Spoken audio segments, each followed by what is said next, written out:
첫 시간 주님께 안녕하세요. 대강교회 오훈 목사입니다. 8월 16일 화요일입니다. 하나님 우리에게 주신 말씀은 에스라 8장 24절로 36절입니다. 그때 내가 제사장의 우두머리들 중 12명 곧 세레비아와 하사비아와 그의 형제 10명을 따로 세우고 그들에게 왕과 모사들과 방백들과 또 그곳에 있는 이스라엘 무리가 우리 하나님의 성전을 위하여 드린 은과 금과 그릇들을 달아서 주었으니 내가 달아서 그들 손에 준 것은 은이 650달란트요, 은 그릇이 100달란트요, 금이 100달란트며, 또 금잔이 20개라, 그 무게는 1000다리기요, 또 아름답고 빛나 금같이 보배로운 녹그릇이 2개라.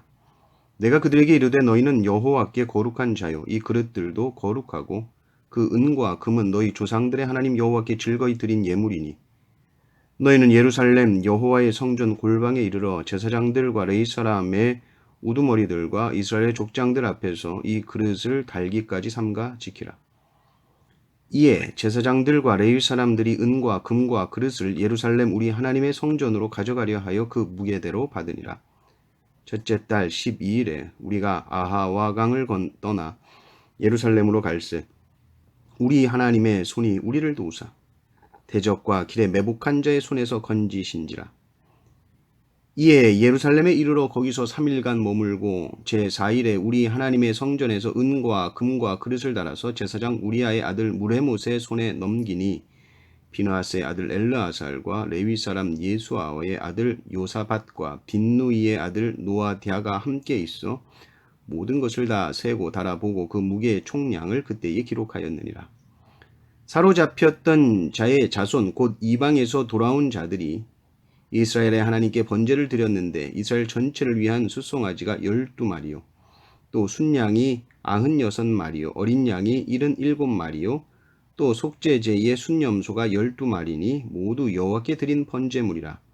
우리가 또 왕의 조서를 왕의 총독들과 유브라데 강 건너편 총독들에게 넘겨주매 그들이 백성과 하나님의 성전을 도왔느니라.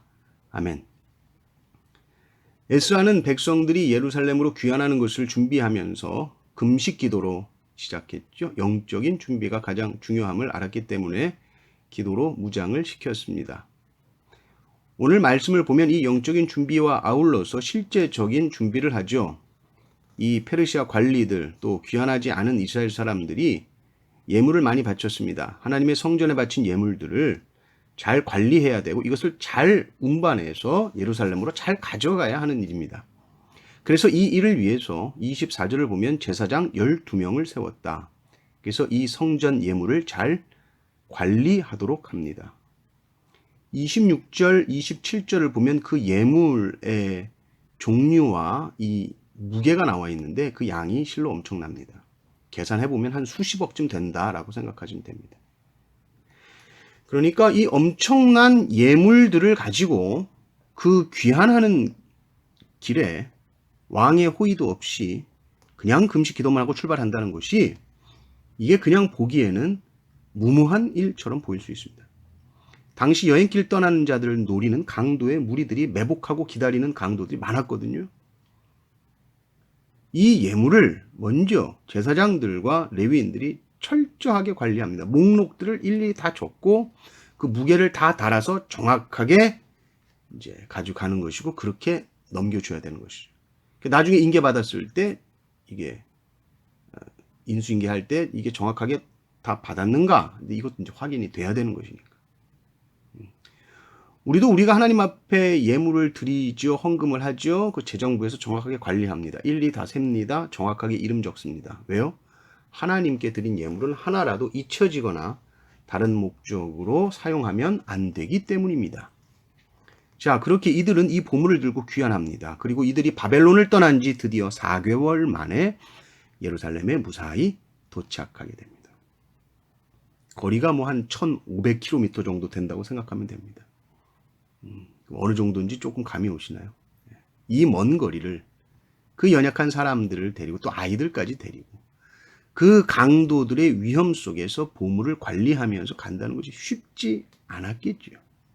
그런데 31절에 딱 보고를 합니다. 무사히 도착했습니다. 31절 보면 첫째 달 12일에 우리가 아하와 강을 떠나 예루살렘으로 갈새 우리 하나님의 손이 우리를 도우사 대적과 길에 매복한 자의 손에서 건지신지라. 하나님의 손이 우리를 도왔다. 대적에게서 그 길에 매복한 자의 손에서 우리를 건져 주셨다. 무사히 도착하고 또 모든 성전 예물들을 그 관리하는 사람에게 인계하죠. 그 당시 제사장 무레못이 관리하고 있었고 그와 함께 몇 사람이 수고해서 인수받습니다. 일일이 확인합니다. 그 인수인계 과정을 다 기록해놨죠. 34절을 보면 모든 것을 다 세고 달아보고 그 무게의 총량을 그때에 기록하였느니라 이렇게 나옵니다. 그리고 35절 보니까 할렐루야 감사합니다. 예배를 드리죠. 그리고 이제 그제서야 36절을 보면 왕의 조서를 아닥사스다 왕이죠. 아닥사스다 왕의 그 조서를 이 왕의 총독들에게 쫙 돌립니다. 이것은 이제 우리가 이렇게 도착했으니까 이제 필요한 것들 좀 채워주고 도와달라. 이걸 이제 말하는 것이죠. 36절에 보니까 우리가 또 왕의 조서를 왕의 총독들과 유브라데강 건너편 총독들에게 넘겨주매 그들이 백성과 하나님의 성전을 도왔느니라. 이렇게 나옵니다. 조서를 받은 주위 지역 관리들 총독들이 왕의 명령에 따라서 에스라와 돌아온 귀한 자들을 적극적으로 돕는 모습을 봅니다. 그리고 끝에 하나님의 성전을 도왔느니라. 이렇게 제2차 포로 귀환이 잘 마무리가 되는 것이죠. 하나님의 도우심만을 의지하고 나아갈 때 결국 하나님께서 모든 일을 순조롭게 하시는 모습을 보게 되는 것이죠. 포로 귀환 일을 감당한다는 것은 쉬운 일이 아닙니다.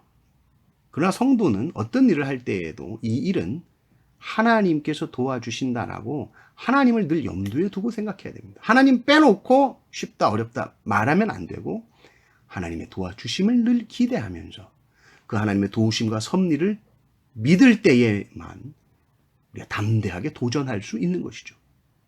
믿음으로 시작하십시오. 아무것도 시작하지 않는다면 아무것도 얻을 수 없습니다. 하나님은 믿음으로 시작하는 일에는 반드시 함께 하시고 그 일을 지어 성취해 주십니다. 오늘 하루도 담대하게 믿음으로 시작하는 그 기쁨이 넘치시기를 주님의 이름으로 축원합니다.